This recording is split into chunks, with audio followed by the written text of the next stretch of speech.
રામ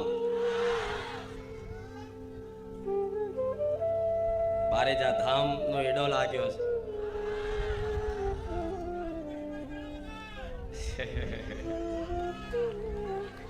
બારેજા ધામ આયા વગર ચાલતું નહીં. મને માતાને જોયા વગર ચાલતું નહીં. મને માતાને સાંભળ્યા વગર ચાલતું નહીં. રામ તો જો આવું થતું હોય ને તો સમજી લેજો તમે મારી ભક્તિમાં જાગ્યા હશો. મારી ભક્તિનો રંગ લાગ્યો હશે. આનું નામ માનો પ્રેમ કહેવાય, માની ભક્તિ કહેવાય કે બસ જુઓ તો જોવાનું જ મન થાય, સાંભળો તો સાંભળવાનું જ મન થાય. અને કોઈ મારી ચર્ચા કરતું હોય ને તો કાન દઈને એકદમ એકાગ્ર થઈને સાંભળવાનું મન થાય. આનું નામ પ્રેમ કહેવાય, આનું નામ ભક્તિ કહેવાય. કહેવાય છે જગતની બધી માતાઓ એક જ કહેવાય, ચાહે ચામુંડા હોય, બહુચર હોય, અંબે હોય, કાળકા હોય, વહાણવટી હોય કે સધી હોય કે મેલડી હોય, કહેવાય છે બધી માતા એક જ, રૂપ અનેક છે. તો તમારા ઘેર ચામુંડા હશે ને એ જ હું બહુચર છું, હું આવું બોલું છું.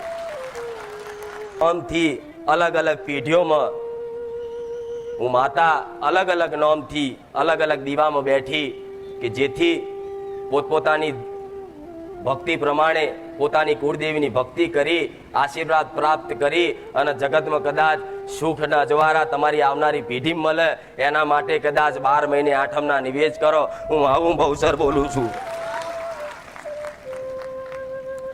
ધામમાં જો ખરેખરમાં ખુખાર મેલડીની, રામવાડી મેલડીની અપાર કૃપા જોતી હોય, સુખ અનુભવ કરવો હોય તો માતા એવું કહીશ કે ભક્તિ કરવાની ઈચ્છા હોય ને તો ટકી લેજો. 6-12 મહિના નહીં થાય અને એવી વસ્તુ આલીશ કે ક્યારે તમારા જીવનમાં માગણી નહીં રહે. વગર માગે બધું જ પૂરું થાય. હજુ તમને વિશ્વાસ નહીં થાય આ વાતનો કે માતાજીને શું સમજો છો તમે? વગર માગે બધું પૂરું થાય. બધું તમે જે પરિવારની ચિંતા કરો છો કે મારા પરિવારમાં આટલા સભ્યો છે, માં એમના લીધે હું દુઃખી થઉં છું, માં એમનું ભરણ પોષણ કરવા માટે, માં આ કરવા માટે, માં બધા જેટલી જાતના ટેન્શન લઈને ફરો છો ને, જેટલી જાતની ચિંતાઓ લઈને ફરો છો ને, તમારી ચિંતા નહીં હોય તો તમારા દીકરાની હશે, તમારી ચિંતા ને પોતાની પતિની હશે, કોઈને એની પત્નીની હશે, કોઈ એના પપ્પાની હશે, એના મમ્મીની હશે, એના ભાઈની હશે. તમારું શરીર સારું હશે તો તમારા ઘરમાં પરિવારમાં કોઈ બીમાર રહેતું એની ચિંતા હોય ને. માણસ મૂળ ગમે તે વાતે ચિંતાઓથી આખો દિવસ ઘેરાયેલો હોય છે. ભલે પછી 12 બજારમાં કોઈ પૂછક ચમનું છે કે મજામ, પણ હું માતા જોડતી એટલો મજામ છું. આ શું ખોટું?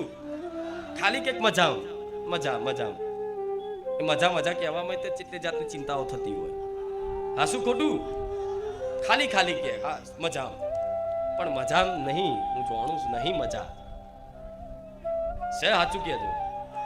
મારી વાત સાંભળીને મજા આવતી હશે, આનંદ આવતો હશે, પણ અસલી મજા જીવનમાં કોઈ નહીં. જે ભગવાન માતાજીથી વિમુખ છે બધા દુઃખી છે. મોની લો આ વાત. જે ભગવાન માતાજીથી વિમુખ છે એ બધા દુઃખી અમે આખો સંસાર દુઃખી છે. તમે એકલા નવેના નહીં દુઃખી. કોઈ બતાવતું નહીં. કોણ બતાવે? રામ આજુબાજુ આખા બારેજામાં ખબર પડે કે તમે મારા સાનિધ્યમાં આવ્યા છો, રામવારી માતાના દર્શન કરવા આવ્યા છો, એવું બોલજો કે રામ. હજુ જોરથી ભલે રામ.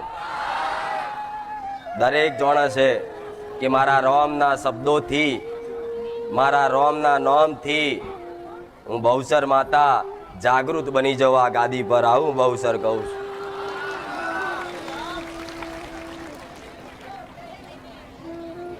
બધી માતાઓને તો કદાચ ગુગળના ધૂપ કરવા પડે, હારી અગરબત્તીઓ કરવી પડે, સુગંધિત વાતાવરણ કરવું પડે, દાખલા વગાડવા પડે, તારે કદાચ માતા ધૂણવા આવે પણ હું એ જ જગતમાં એક જ એવી માતા છું કે મારું ખાલી રોમનું નામ લેવાથી હું બહુચર માતા આવું.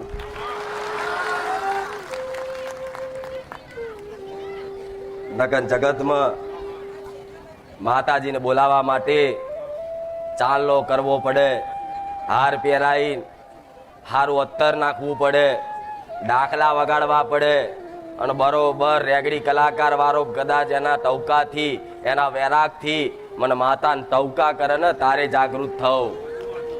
પણ મારે કોઈ રેગડીની જરૂર નહીં મારે કોઈ ડાકલાની જરૂર નહીં, કોઈ ગુગળના ધૂપ ધુમાડાની જરૂર. ખાલી મારા રોમનું નામ લેજો, હું બહુચર જાગૃત બની જઈશ.